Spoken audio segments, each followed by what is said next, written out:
اعوذ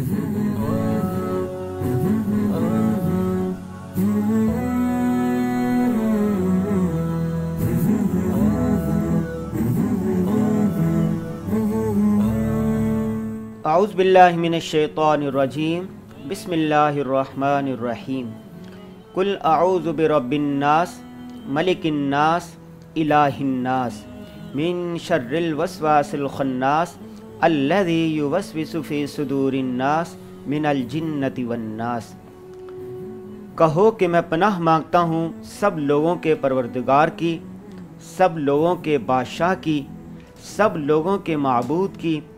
اس وسوسہ ڈالنے والے کے شر سے جو پیچھے کو چھپ جاتا ہے، جو لوگوں کے دلوں میں وسوسہ ڈالتا ہے، چاہے وہ جنات میں سے ہو یا انسانوں میں سے۔ ناظرین، میں نے آپ کے سامنے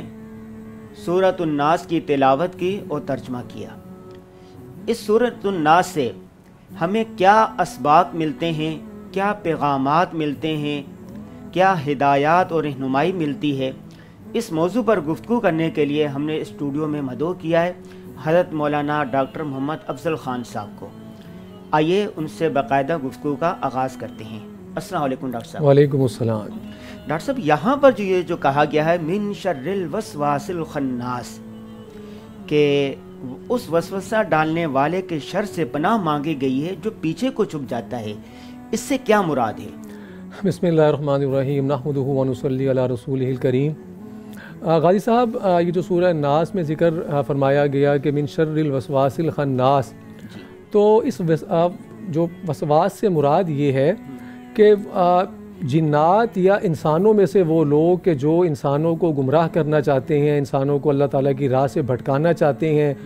وہ انسانوں کے دلوں میں برے خیالات ڈالتے ہیں، اور ان کا جو یہ برے خیالات ڈالنے کا جو پروسیس ہے اور طریقہ ہے وہ یہ ہوتا ہے کہ وہ مسلسل اس کوشش میں لگے رہتے ہیں کہ انسانوں کے دلوں میں کوئی بری بات ڈال دیں، اور ان کا یہ جو عمل ہے بری بات انسانوں کے دلوں میں ڈالنے کا، یہ مسلسل عمل ہے، اور وہ انسانوں کے دلوں میں کوئی بری بات ڈالتے ہیں اور پھر پیچھے ہٹ جاتے ہیں، اور پھر کچھ دیر کے بعد، کچھ عرصے کے بعد دوبارہ وہی خیال ان کے دل میں ڈال دیتے ہیں۔ تو جب تکرار کے ساتھ بار بار کوئی بری بات انسان کے دلوں میں وسوسے کے طور پہ پیدا ہو جاتی ہے تو انسان اس کی طرف متوجہ ہو جاتے ہیں، اور جب انسان اس کی طرف متوجہ ہوتا ہے تو وہ بات اس کے دل میں جگہ پکڑ جاتی ہے، اور وہ جو شیاطین ہیں جو کہ جنات میں سے بھی ہیں اور انسانوں میں سے بھی ہیں، وہ اپنے مقصد میں کامیاب ہو جاتے ہیں۔ اور ان کا طریقہ کار یہ ہوتا ہے وسوسہ ڈالنے کا کہ انسان کو پتہ بھی نہ چلے، اسے اندازہ بھی نہ ہو کہ اس کے دل میں جو یہ بری بات آ رہی ہے، برا خیال آ رہا ہے، بدی کا جو خیال پیدا ہو رہا ہے اس کے ذہن میں، اور جو اسے پھر بار بار پیدا ہونے کی وجہ سے اس کے دل میں پختہ ہو کے اسے عمل کی طرف لے کے جا رہے ہیں، تو اسے اس بات کا اندازہ بھی نہیں ہوتا، اور شیطان کے مسلسل یا کسی انسان کے مسلسل عمل کی وجہ سے وہ جو برا خیال اور بری بات ہے وہ اس کے دل میں مضبوط اور پختہ ہو جاتی ہے۔ تو یہ جو اس کے دل میں خیال پیدا ہو جاتا ہے اور وسوسہ پیدا ہو جاتا ہے، بار بار شیطان کے عمل کی وجہ سے یا ان انسانوں کے عمل کی وجہ سے کہ جو ہے وہ شیطانی درجے کو پہنچ جاتے ہیں، تو برائی کا جو مسلسل خیال پیدا ہو جانا ہے یہ وہ وسوسہ ہے۔ شیطان کو اللہ تعالیٰ نے اس سے زیادہ طاقت نہیں دی کہ وہ انسان سے کوئی برا عمل کروا لے، کہ وہ انسان کے اوپر غالب ہو جائے، اس کے اوپر مسلط ہو جائے، اور اس مسلط ہونے کے نتیجے میں اس کا جو انسان کا کنٹرول اور اس کا قابو ہے وہ شیطان کے ہاتھ میں چلا جائے یا کسی انسان کے ہاتھ میں چلا جائے۔ اتنی طاقت اللہ تعالیٰ نے کسی کو نہیں دی، بلکہ زیادہ سے زیادہ ان کی کوشش سے جو ہو سکتے ہیں وہ کسی برائی کا خیال انسان کے دل میں جگہ پکڑ سکتے ہیں۔ اور جو لفظ آگے بیان ہوا خناس، وہ ان کی کیفیت بیان ہوئی ہے کہ یہ وسوسہ ڈال کے پیچھے ہٹ جاتے ہیں، کہ وسوسہ ڈال کے نظر نہیں آ رہے ہوتے۔ تو جہاں تک شیاطین الجن کا تعلق ہے وہ تو انسان کو نظر نہیں آ رہے ہوتے، انسان انہیں دیکھ نہیں رہا ہوتا، تو بس اس کے دل میں کوئی خیال پیدا ہو جاتا ہے۔ لیکن جہاں تک شیاطین الانس کا تعلق ہے کہ جو لوگ انسانوں میں سے لوگوں کے دلوں میں برے خیالات اور وسوسے ڈال رہے ہوتے ہیں، انہیں انسان دیکھ بھی رہا ہوتا ہے، لیکن ان دونوں کا طریقہ کار ایسا ہوتا ہے کہ انسان کو جس کے دل میں وسوسہ ڈالا جا رہا ہوتا ہے اسے پتہ نہیں چلتا کہ میرے دل میں اس شیطان کی عمل کی وجہ سے یا کسی انسان کی وجہ سے انسان کے دل میں کوئی برائی کا تصور راسخ ہو جاتا ہے. تو یہ وہ وسوسہ ہے اور یہ وہ خناس ہیں کہ جو وسوسہ ڈال کے پیچھے ہٹ جاتے ہیں اور پھر تھوڑی دیر کے بعد پھر جیسے کوئی دشمن ہے وہ وار کرتا ہے اور گھات لگاتے ہیں کہ دیکھیں کہ کب جس پہ مجھے حملہ کرنا ہے وہ کسی کمزوری کی کیفیت میں ہے تو اس کی کمزوری کی کیفیت میں پھر اس کے اوپر حملہ آور ہو جاتے ہیں. تو یہ وہ خناس کی صفت ہے, یعنی کہ وسوسہ ڈال کے پیچھے ہٹ جانا, چھپ جانا, دبک جانا اور پھر موقع ملتے پھر دوبارہ دل میں وہ خیالات کرنا شروع کر دینا. اچھا ڈاکٹر صاحب, یہ ایک سوال پیدا ہوتا ہے کہ بلا شبہ شیطان انسان کا دشمن ہے. سوال یہی پیدا ہوتا ہے کہ شیطان نے حضرت آدم کو سجدے سے انکار کیوں کیا تھا, اس کی کیا وجہ ہو سکتی؟ شیطان کی آدم اور آدم علیہ السلام کی ذریت یعنی ان کی اولاد کے ساتھ جو شیطان کی مستقل دشمنی ہے, اس کو سمجھنے کے لیے تھوڑا سا پس منظر جاننا ضروری ہے. اصل میں جو جنات ہیں یہ اللہ تعالیٰ کی ایک مستقل مخلوق ہے اور انہیں انسانوں کو پیدا کرنے سے پہلے انہیں پیدا کیا گیا تھا. اور جیسے کہ قرآن پاک سے ہمیں پتہ چلتا ہے کہ شیاطین ان کو جنات کو آگ کی لپٹ سے پیدا کیا گیا ہے, گویا آگ کے شعلے سے پیدا کیا گیا ہے. تو اللہ تعالیٰ انسان کو پیدا کرنے سے پہلے یہ زمین بنا چکے تھے اور اس زمین پر انسان کے یہاں اترنے سے پہلے جنات آباد تھے. اچھا, جنات کی جو فطرت, ان کی طبیعت کے اندر شرارت ہوتی ہے, تو جب انہیں زمین پر بھیجا گیا تو انہوں نے زمین پہ بہت فساد شروع کر دیا پھیلانا, آپس میں لڑتے تھے, دنگا فساد کرتے تھے اور انہوں نے زمین کو فساد سے بھر دیا. اب اللہ تعالیٰ کی طرف سے پھر یہ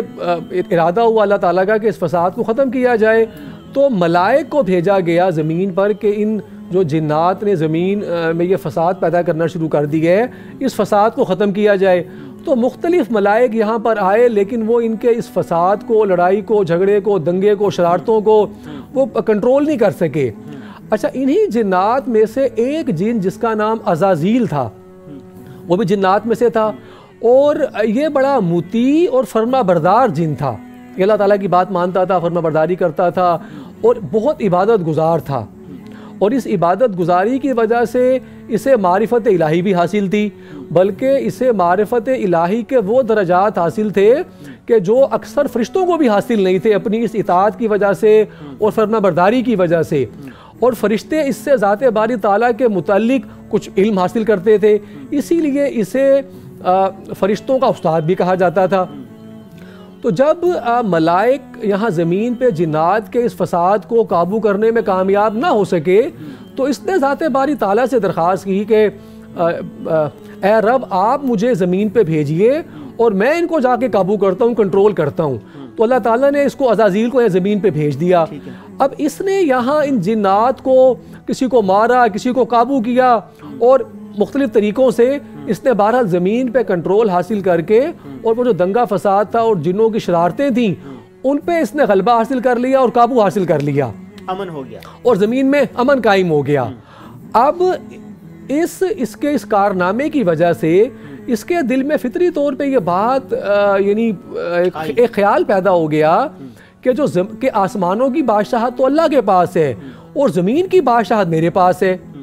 لیکن اس کے کچھ عرصہ کے بعد جب اللہ تعالیٰ نے اسی زمین سے اور مٹی سے آدم علیہ السلام کو تخلیق کیا اور تخلیق کرنے کے بعد جب آدم کو سجدہ کرنے کا حکم ارشاد فرمایا تو یہ بھی وہاں موجود تھا. تو اس کو یہ بات سمجھ میں آ گئی کہ جو زمین کی خلافت کے حوالے سے میں اس کا ایک امیدوار تھا اور جو یہ شیطان اپنے بارے میں سمجھتا تھا کہ زمین کی خلافت اور بادشاہی میرے پاس ہے, تو یہ سمجھ گیا کہ یہ بادشاہی مجھے ملنے والی نہیں ہے بلکہ اسی زمین کے مادے سے, مٹی سے جس مخلوق کو پیدا کیا گیا ہے اب اسی مخلوق کو زمین کی جو بادشاہت اور نیابت ہے وہ دی جائے گی. تو لہٰذا اول دن سے ہی اس کے دل میں انسان کا, آدم کا حسد پیدا ہو گیا اور بنیادی طور پہ یہ وہ حسد تھا کہ جس نے اسے آدم کی دشمنی پر آمادہ کیا اور اکسایا، اور اس نے آدم علیہ السلام کو سجدہ کرنے سے بھی انکار کیا، اور پھر آج تک آدم علیہ السلام کی ذریت کو، ان کی اولاد کو، انسانوں کو اللہ تعالیٰ کی راہ سے بھٹکاتے ہیں، گمراہ کرتے ہیں، اور ان کے دلوں میں وسوسے ڈالتا رہتے ہیں۔ آخر اس وسوسے ڈالنے کا، بھٹکانے کا انجام کیا ہے؟ کیا کوئی ایسی طاقت حاصل کرنا چاہتا ہے، ایسا نظام بنانا چاہتا ہے کہ انسان گمراہی کی طرف جائے؟ جی دیکھیے، جب اسے وہاں اللہ کے دربار میں اسے بہت ایک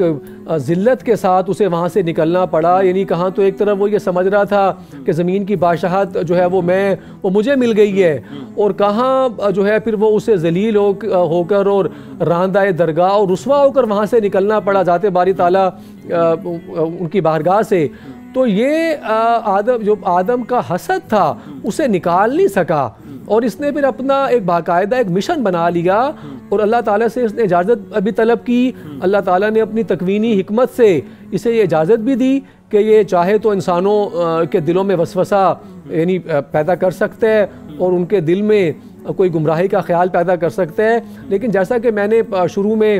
عرض کی کہ اس کو جو اختیار دیا گیا ہے وہ زیادہ سے زیادہ اسی وسوسے کی حد تک ہے، باقی انسانوں کو پر اختیار اور قابو اسے نہیں دیا گیا کہ یہ اپنی مرضی سے انسانوں کو چلائے اور اپنی مرضی سے انسانوں سے اعمال صادر کروائے۔ بس یہ زیادہ سے زیادہ انسانوں کے دلوں میں وسوسہ ڈال دیتے ہیں،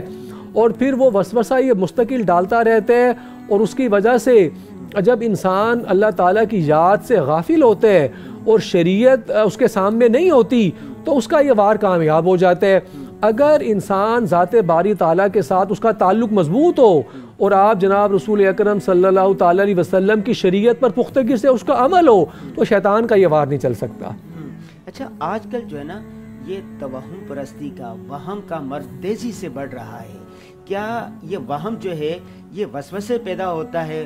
چھوٹی سی بلی آگے سے گزر جائے، لوگ کہتے ہیں کہ ڈر جاتے ہیں، اور اسی طرح کوئی کوا منڈیر پر بیٹھ جائے تو آنے لگ جاتی ہے۔ اس کی کیا حقیقت ہے؟ وہم کا مرض تیزی سے کیوں بڑھ رہا ہے؟ دیکھیے، جہاں تک اس وہم کے مرض کا تعلق ہے تو بنیادی طور پہ جو شیطان جو انسان کے دل میں وسوسے القاء کرتے ہیں، اور جو وہ انسان کے جو اپنے دل کی خرابی کے باعث وہ بھی شیاطین ہی کی صفت کی اس میں داخل ہوتے ہیں، ان کی کیٹیگری میں، تو بنیادی طور پہ جو ان کے وسوسوں کا جو اعلیٰ ترین درجہ ہے، وہ اعلیٰ ترین درجہ تو یہ ہے کہ یہ انسان کو عقائد کے حوالے سے ان کے دل میں وسوسے اور شکوک پیدا کرتے ہیں۔ اور جب عقائد کے حوالے سے بنیادی عقائد انسان کے متزلزل ہونا شروع ہو جائیں، جس میں سے اہم ترین عقیدہ تقدیر کا عقیدہ ہے کہ جو بھی ہمارے ساتھ اس دنیا میں پیش آ رہا ہوتا ہے، خواہ وہ کوئی اچھی بات پیش آ رہی ہو جو ہمیں پسند ہو، ہمارے لیے خوشی اور راحت کا باعث ہو، یا ہمارے ساتھ کوئی ایسی چیز پیش آ رہی ہو جو ہمارے لیے تکلیف کا باعث ہو اور ہمارے لیے جو ہے وہ پریشانی کا باعث ہو، تو یہ دونوں قسم کی چیزیں جو انسان کے ساتھ پیش آ رہی ہوتی ہیں، جسے آپ خیر اور شر کہہ لیں انسان کے اعتبار سے، تو اس پر انتہائی پختہ عقیدہ ہونا کہ والقدر خیرہ و شرہ من اللہ تعالی، کہ ہمارے ساتھ اس دنیا میں جو کچھ بھی پیش آ رہا ہے، خواہ اس کا تعلق کسی ہماری بھلائی کے ساتھ ہو، خواہ ہمیں کوئی ہمارے پسندیدہ چیز سے ہمیں واسطہ پڑ رہا ہو، یا کسی ناپسندیدہ چیز کے ساتھ، یہ دونوں ہیں اللہ تعالیٰ کی تقدیر کی وجہ سے۔ تو ان جو شیطانی وساوس کا جو اعلیٰ ترین درجہ ہوتا ہے وہ ہوتا ہے کہ انسان کو اللہ تعالیٰ کی جو بنائی ہوئی تقدیر ہے اس سے ہٹا کے اس جانب لے جائے کہ دنیا میں کچھ شیطانی قوتیں بھی کام کر رہی ہیں، اور ایک یعنی انسانی جو اعمال ہیں ان کا ایک حصہ جو ہے وہ شیاطین چلا رہے ہیں۔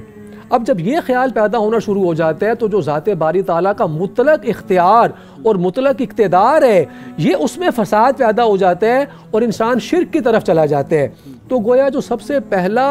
ان کا وار ہوتا ہے اور سب سے خطرناک جو وار ہوتا ہے وساوس کا، وہ عقائد پر حملہ ہے، جس کے نتیجے میں شرک پیدا ہو جاتے ہیں کہ ذات باری تعالیٰ کے بجائے ان اور قوتوں سے طاقت حاصل کرنا،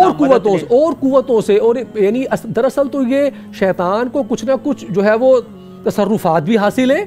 اور سب سے بڑا تصرف تو یہی ہے کہ جیسا کہ حدیث اس کا مفہوم ہے کہ یہ انسان کے جسم میں اس طرح سے گردش کرتے ہیں کہ جس طرح خون گردش کر رہے ہیں۔ اب اسے یہ تصرف حاصل ہے، اب اس تصرف سے مدد لیتے ہوئے یہ انسان کے قلب میں، انسان کے دل میں کہ جو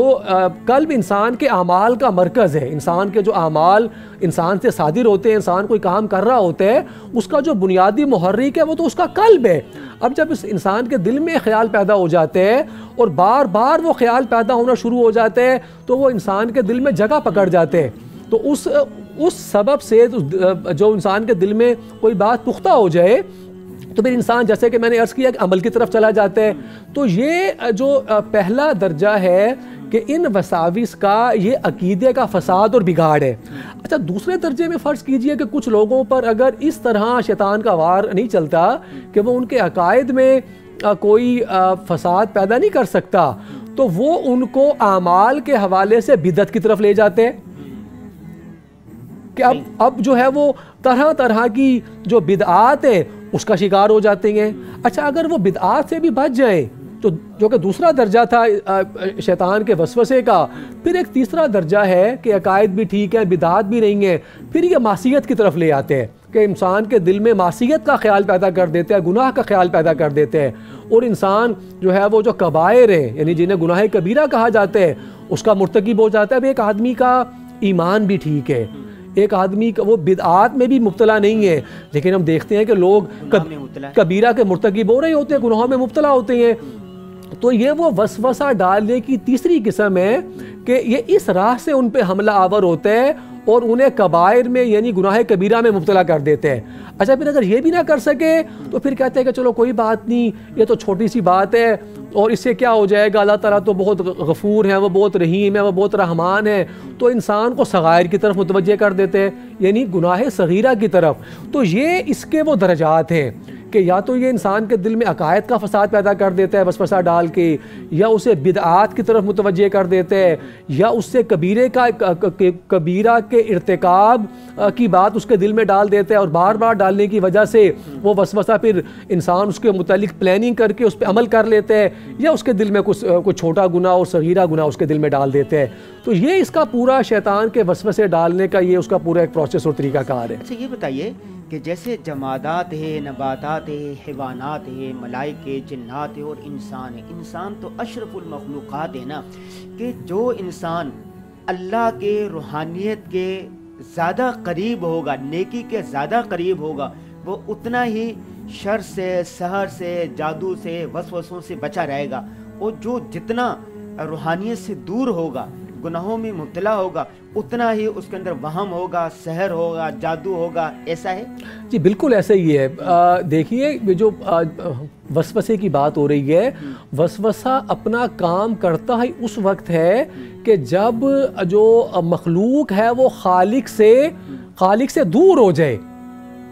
یعنی دو چیزیں ہیں کہ جو انسان کے دل میں وسوسے کو کے جگہ پیدا کرنے میں بنیادی کردار ادا کرتی ہیں، اور اس میں سے پہلی چیز تو ہے خالق کی یاد سے غفلت، اللہ تعالیٰ کی یاد سے غفلت، اور دوسری چیز ہے کہ رسول اللہ صلی اللہ تعالیٰ علیہ وسلم کی جو بیان کی گئی شریعت ہے اس سے منہ موڑنا۔ تو جو انسان اپنے خالق کی یاد میں مشغول رہتے ہیں اور رسول اکرم صلی اللہ تعالیٰ علیہ وسلم کی شریعت پر عمل کرتے ہیں، تو اس کے دل میں اس کے لیے شیطان کو وسوسہ پیدا کرنا آسان نہیں ہے۔ اب ایک انسان اللہ تعالیٰ کی یاد سے بھی غافل ہے، شریعت سے بھی دور ہے، تو اب وہ شیطان کا ایک بہت سافٹ ٹارگٹ بن جاتے ہیں، اور یہ گویا ایک ایسی صورتحال پیدا ہو جاتی ہے کہ اب شیطان کے لیے اس انسان کے دل میں وسوسہ ڈال کے اسے کسی گناہ پہ آمادہ کرنا، کسی فساد پہ آمادہ کرنا آسان ہو جاتے ہیں۔ ہم دیکھتے ہیں کہ ایک نابینا ہے یا گونگا ہے، ٹھیک ہے، تو کیا وظائف کی طاقت سے، یا کوئی ویسے کہے کہ جیسے آج کل چرا ہوا بہت سارے ملال کردی ہے، شیخ الوظائف ہے، وہ کہتے ہیں کہ ایسی چیز جو نابینا ہے ہم اس کو دم کے ذریعے سے وہ کر دیتے ہیں، اور بعض کمزور عقیدہ لوگ ان کے پاس جاتے ہیں۔ کیا یہ ممکن ہے؟ ایسا ہو سکتا ہے؟ دیکھیے بہت اہم سوال ہے، اور اس میں جو سمجھنے کی بنیادی بات ہے وہ یہ ہے کہ انسان کے ساتھ زندگی میں بہت سارے حالات پیش آ رہے ہوتے ہیں۔ عورتوں کے معاملات ہیں، ان کا نکاح ہوا اور اس کے نکاح کے بعد انہیں سسرال کی طرف سے کوئی پریشانی پیش آنے لگی۔ اچھا، اب وہ یہ سمجھنا شروع کر دیتی ہیں کہ بھئی یا پھر کوئی جیسا کہ ذکر ہوا کہ شیاطین الجن والانس ان میں سے کوئی دل میں یہ خیال پیدا کر دیتا ہے کہ یہ تو کسی نے جو ہے وہ کو جادو کر دیا ہے، تو اب وہ ان کا ذہن جو اپنی پریشانی کی وجہ سے اس جانب متوجہ ہو جاتا ہے کہ بھئی یہ تو کسی نے ہمارے اوپر جادو کر دیا ہے، اور یہ کسی نے کچھ سحر کر دی ہے، یا کوئی ہوائی اثرات ہیں، کوئی اس قسم کا کوئی جادو ٹونے کا معاملہ ہے۔ حالانکہ مسئلہ یہ نہیں ہوتا، بات یہ ہوتی ہے کہ معاشرتی معاملات میں بہت سارے جو ہے وہ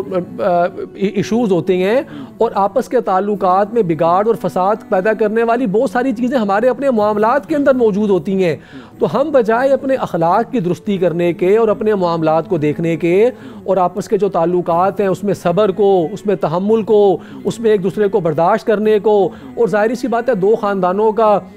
جو ہے وہ ملاپ ہو رہا ہوتا ہے، بہت سارے ان میں جو ہے وہ ڈیفینسز ہوتے ہیں پہلے سے ہی۔ اب ایک تعلق تو ہو جاتا ہے، نکاح ہو جاتا ہے، لیکن چونکہ ایک دوسرے سے مکمل طور پہ آگاہی نہیں ہوتی، ذہنی ہم آہنگی نہیں ہوتی، تو بجائے وہ پیدا کرنے کے اس طرف ذہن چلا جاتا ہے کہ کسی نے جادو کی ہے اور کسی نے کچھ سحر کر دی ہے۔ اسی طرح کوئی اگر اپنا کوئی کاروبار شروع کر رہا ہے، اس کاروبار میں اسے کوئی نقصان ہو رہا ہے، تو بجائے یہ دیکھنے کے کہ اس کاروبار کو کرنے کا صحیح طریقہ کیا ہے اور اس کے اسباب کیا ہیں، اس کا صحیح تجزیہ کرنے کے بجائے جو ہے وہ کچھ عرصے کے بعد جب انسان اپنے طور پہ وہ یہ سمجھتا ہے کہ کوئی میرے کاروبار میں اور ناکامی کی کوئی وجہ نہیں ہے، تو یہ وسوسہ اس کے دل میں پیدا ہو جاتا ہے کہ یہ تو کاروبار میں کسی نے کوئی بندش پیدا کر دی ہے۔ اچھا، اسی طرح کچھ بچے جو ہے وہ جب جو ہے وہ بلوغت کی طرف جب آ رہے ہوتے ہیں تو بہت ساری تبدیلیاں ان کے اندر واقع ہو رہی ہوتی ہیں۔ اچھا، اب وہ اپنے اندر ہارمونل چینجز کی وجہ سے کچھ ان کے اندر ڈپریشن، کچھ انگزائٹی اور کچھ اس قسم کے جو میڈیکل پرابلمز ہیں وہ پیدا ہو جاتے ہیں۔ اچھا، وہ شروع کر دیتے ہیں یہ سمجھنا، کچھ بچے خاموش ہو جاتے ہیں، کچھ ان کے اس قسم کی ان کی طبیعت ہو جاتی ہے، تو ماں باپ یہ خاص طور پہ خواتین سمجھتی ہیں کہ پتہ نہیں اس بچے کے ساتھ کسی نے کچھ کر دیا ہے۔ اب یہ وہ ساری چیزیں ہیں کہ جن کا تعلق جو ہے وہ انسان کے اپنے جو ہے وہ حالات کے ساتھ ہے، اور اس کو یہ دیکھنا چاہیے کہ اس کے اپنی جو یعنی جو تعلقات ہیں، جو معاملات ہیں، اور جو وہ کاروبار کر رہے ہیں اس کی جو کنڈیشنز ہیں اس کو بہتر کر کے وہ اپنے معاملات کو کس طرح ٹھیک کر سکتے ہیں۔ اس کے بجائے جو ہے وہ مختلف قسم کے شیخ الوظائف یہاں پیدا ہو گئی ہیں، اور وہ لوگوں کو طرح طرح کے جو ہے وہ جو ان کے روز مرہ کی جو الجھنیں ہیں اور پریشانیاں ہیں ان کے حل کے لیے طرح طرح کے وظائف جو ہے وہ پیش کر رہے ہوتے ہیں، اور دراصل ان کے ایمان پر بھی یہ حملہ ہے اور ان کی جیب پر بھی حملہ ہے۔ تو یہ تو ان لوگوں کا کاروبار ہے، اور جو سادہ لوگ ہیں جنہیں بیوقوف کہنا چاہیے، جب تک یہ لوگ زندہ ہیں تو اس وقت تک ان کا کاروبار چلتا رہے گا، یہ شیخ الوظائف ٹائپ کے لوگوں کا۔ لیکن ڈاکٹر صاحب، روحانی ایک طاقت تو ہے نا، قرآن پاک پڑھ کے یا دم کر کے ایک اس پر کیا جائے، اس کی ایک طاقت تو ہے نا؟ جی بالکل، جو ہے وہ اس کا انکار نہیں ہے، اور اسی لیے یہ جو خود یہ جو آخری دو صورتیں ہیں، سورہ فلق اور سورہ ناس، جنہیں معوذتین کہا جاتا ہے، یہ اسی قسم کے جو وسوسے ہیں ان کے تدارک کے لیے اللہ تعالیٰ نے کلام پاک میں یہ صورتیں نازل فرما دی ہیں، اور یہ جو 9 آیات ہیں جو ہے ان دونوں صورتوں کی، یہ اس کا بہترین اور شافی علاج ہے۔ اور اس کے علاوہ احادیث میں اس قسم کے جو اثرات ہیں جو کہ بہت ان کامن ہے، یہ بہت ان کامن ہے، لیکن ہر آدمی یہ سمجھتا ہے کہ میرے اوپر اثر ہو گیا ہے اور میرے اوپر جادو ہو گیا اور اثرات ہو گئی ہیں، تو اس کے لیے مسنون احادیث اور ان میں جو بیان کی گئی دعائیں ان کا اہتمام کرنا چاہیے، اور اگر دم کروانا ہے تو علماء کے پاس جانا چاہیے کہ جو یہ کام فی سبیل اللہ کر رہے ہیں، اور ان کا یہ کاروبار نہیں ہے جو اپنے مسجد کے کسی امام صاحب کے پاس چلے جائیں، وہ نماز پڑھ کے فارغ ہوتے ہیں تو ان سے دم کروا لیں، لیکن پھر اس بات پڑھ کر پھونک مار لیں۔ اور سب سے بہتر طریقہ یہ ہے کہ خود اچھا، اس میں غازی صاحب ایک بہت اہم بات یہ ہے، اس قسم کے وساوس میں 2 باتیں تو پہلے بیان ہو گئیں کہ عقیدہ تقدیر پر پختہ ایمان اور شریعت پر جو ہے وہ عمل۔ اس کے بعد جو تیسری چیز ہے وہ ہے صفائی اور پاکیزگی کا اہتمام، کہ یہ جو شیطانی اثرات ہیں اور اس قسم کے جو وساوس ہیں یہ ملٹی پلائی ہو جاتے ہیں، اور ان کا جو اثر ہے وہ ایکسپوننشل ہو جاتا ہے اگر انسان صفائی کا اور پاکیزگی کا اہتمام نہ کر رہا ہو۔ تو اس بات کا خاص طور پہ اہتمام کرنا چاہیے کہ جیسے ہی انسان جو ہے وہ اسے غسل کی حاجت ہو تو فوراً غسل کرے باوضو. اگر کسی کو یہ وہم پیدا ہو رہا ہے ابتدائی طور پہ تو اسے چاہیے کہ وہ باوضو رہے. غسل کی حاجت ہے تو فوراً غسل کرے. خواتین جب ناپاکی کی حالت سے پاکی کی حالت میں آتی ہیں, جب جو ہے وہ ان کا معاملہ ختم ہوتا ہے ان کے ایام, تو ان کو چاہیے کہ غسل کرنے میں بالکل دیر نہ کریں اور حتی الامکان اپنے گھر کو, اپنے لباس کو, اپنی جگہ کو جو پاک صاف رکھیں. تو یہ جو شیاطین کے جو ہے وہ حملہ کرنے کا جو امکان ہے وہ کم ہو جاتے ہیں. ناظرین, آپ نے دیکھا کہ ڈاکٹر صاحب نے آخر میں آپ کو جو پیغام دیا ہے وہ یہ دیا ہے کہ شریعت پر آپ نے عمل کرنا ہے. نمبر 2, اپنا عقیدہ درست رکھنا ہے. تیسری بات یہ ہے کہ آپ نے صفائی ستھرائی کا خاص اہتمام کرنا ہے. ہمیں دیجیے اجازت, دوبارہ حاضر ہوں گے نئے موضوع کے ساتھ. السلام علیکم ورحمۃ اللہ وبرکاتہ.